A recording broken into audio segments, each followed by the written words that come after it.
আজকে বিকালবেলার মিশন হচ্ছে Aditya remote control গাড়ি খোঁজা। সকালবেলা থেকেই বারবার করে বলছে, মা আমার রিমোট কন্ট্রোল গাড়িটা আমি খুঁজে পাচ্ছি না। অবশেষে বিকালবেলা আবারও ওর মনে পড়েছে। তখন আমার মনে পড়লো হঠাৎ করে যে এই টেবিলটার নিচেই হয়তো রিমোট কন্ট্রোল গাড়িটা খুঁজে পাওয়া যাবে। অবশেষে পাওয়াও গেল। আর তারপরে কিন্তু আমি দুপুরবেলা যে জামা কাপড় ধুয়ে দিয়েছিলাম সেগুলোকে তুলে এনে ভাঁজ করে এখন আলনাতে গুছিয়ে রাখছি। অ্যাজ এ হাউস ওয়াইফ হিসাবেতে এই সমস্ত কাজগুলো আমাদের করতে হয়, তাই না? তারপরে আমি সোজা চলে এসেছি আমার গাছের পরিচর্যা করতে। এখানে কিছু লঙ্কা গাছ লাগিয়েছিলাম যাতে কিনা টাকা বাঁচানো যায়, লঙ্কা যাতে কেনা না লাগে, একটু পরিশ্রম তো করাই যেতে পারে। আমি যেহেতু রেলের কোয়ার্টারে থাকি, এখানে অসম্ভব জায়গা ভালো এবং মাটিটাও খুব ভালো। পেঁপে গাছ লাগিয়েছিলাম, এখানে দুটো পেঁপেও কিন্তু পেকে রয়েছে গাছে।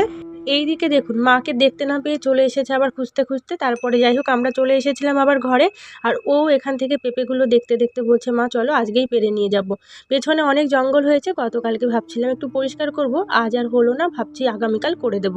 তারপরে আদিত্যকে নিয়ে কিন্তু বিকালে আমি পড়াতে বসে গেছি। যাই হোক, আজকের ছোট্ট মিনি ব্লগটা আপনাদের সকলের কেমন লাগলো অতি অবশ্যই জানাবেন। ভালো লাগলে লাইক কমেন্ট শেয়ার করতে ভুলবেন না।